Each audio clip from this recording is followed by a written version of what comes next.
What's up, everyone? Hope you're doing well. Me personally, I've been slightly busy.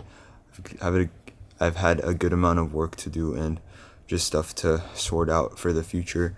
And I'd say, surprisingly, or maybe not surprisingly, the most work I've had the past week is for this class that I'm taking called Ancient Chinese Philosophy. And I figured while I'm writing this 23 paragraphs for my midterm on Chinese philosophy, I might as well share some points that I really enjoyed out of there, just because there's not really a practical video idea that I can make that I think would really be additive otherwise for this week. So, yeah, let's get into it.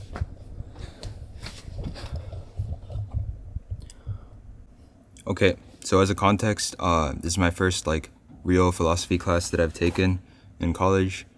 So I probably am not the most knowledgeable on this subject, but this is the way that I've kind of taken things in and what I think about them, and hopefully you can take away something too, but don't take everything that I've said for fact. I might be inventing my own thought system or interpretation of these things. And yeah, but so today I kind of wanted to talk about some points from Confucianism and Daoism that we've covered in my class. I think we're not covering Buddhism heavily, at least, just because Buddhism is something that came down to China instead of originated out of China, and this is ancient Chinese philosophy, the class that I'm taking.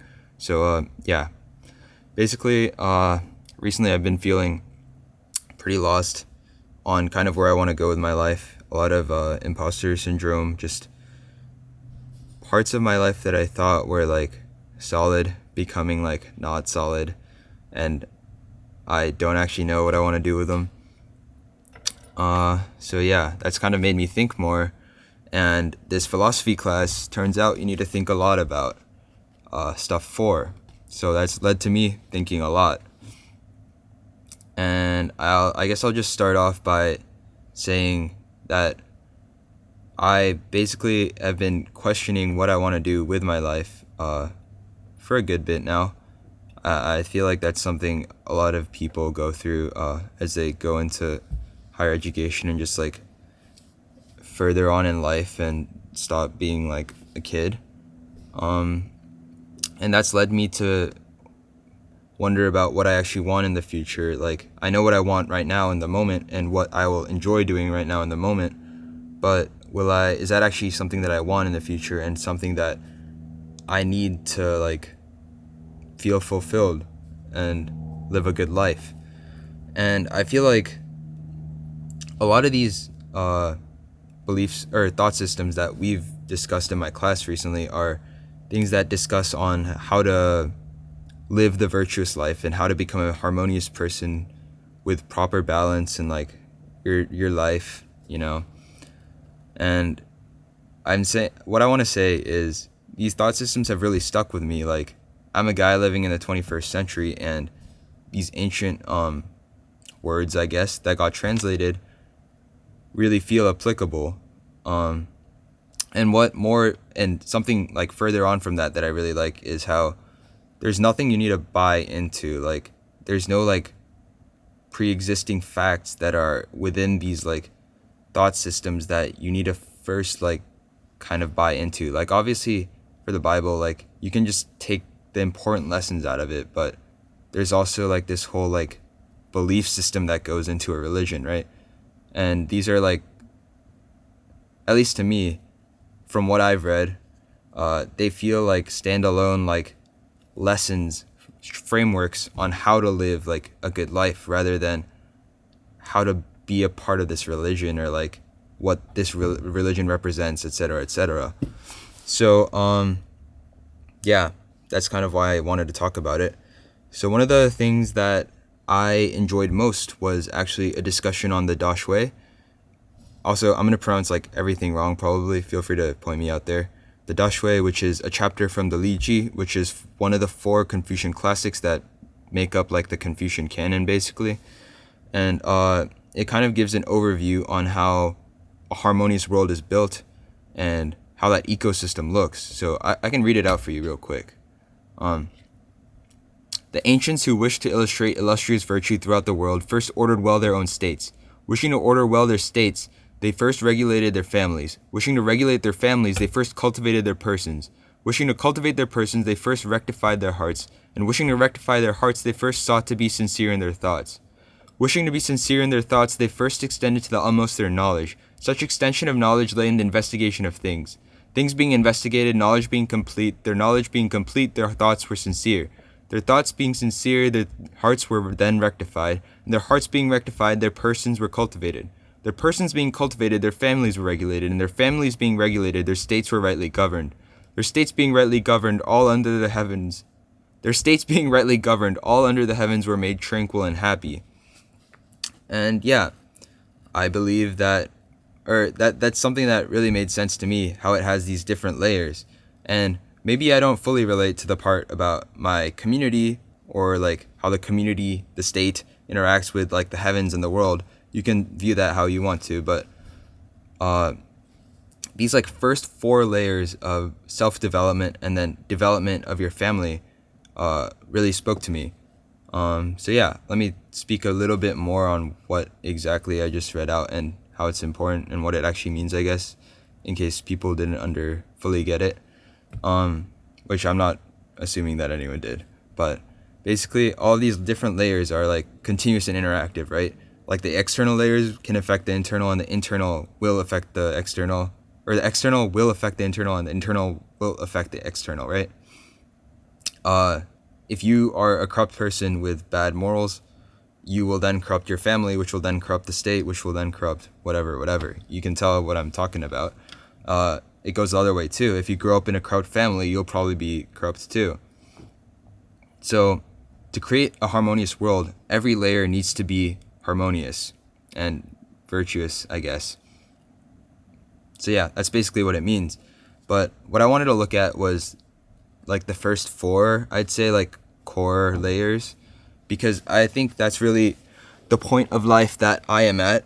I'm at this point of like self-discovery as I grow up and kind of like self-cultivation. Personally, I'd say like in middle school and high school, I didn't really find who I was as a person. I kind of went along with a lot of stuff, and I feel like I still do, but I'm kind of figuring out what I like and what I dislike more.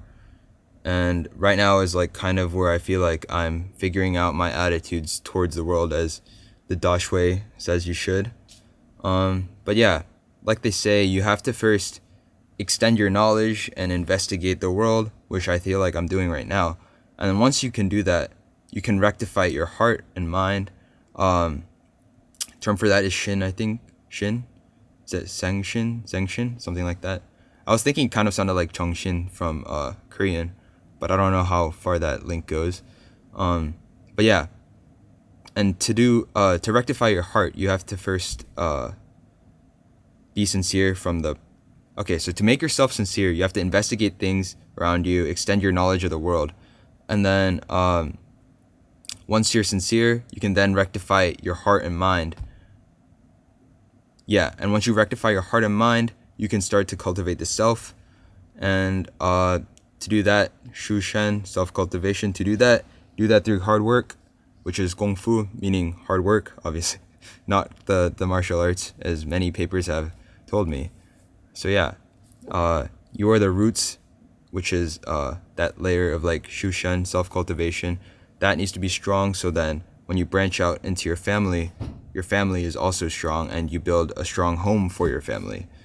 And yeah, I don't know what it is with like this passage specifically, but it felt very inspiring to me. Like it made me want to work a little bit more, as it like I feel like you're always told that when you grow up you need to contribute to society or you're going to be useless, but I feel like this told it in a much nicer like feeling way.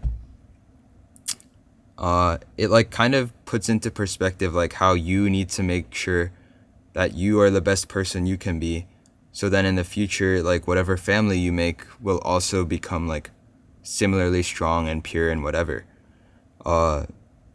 And obviously like self-cultivation, like that step is something that's never finished, because virtue and knowledge are inherently like things that are never finished as well. Like you can never be fully truly virtuous and educated, or else you wouldn't be human, right? There's always like more to do. It's a daily hard work of a grind, and that's like what Kung Fu is. Like, you have to keep up that internal fire and add fuel to it, and continue your self cultivation.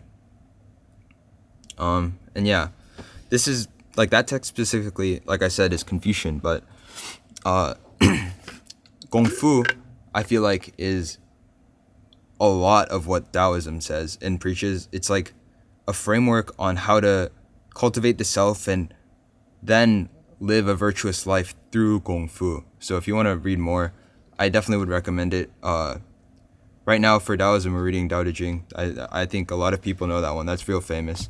But stuff like the Confucian classics like the Li Ji, I don't know if as many people are familiar with. So I'd definitely look into it.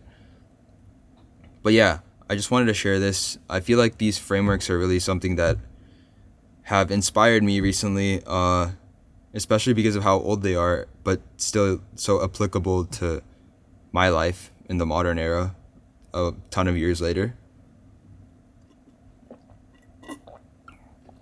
So yeah, let's all try to become the best self cultivators we can and live a virtuous life.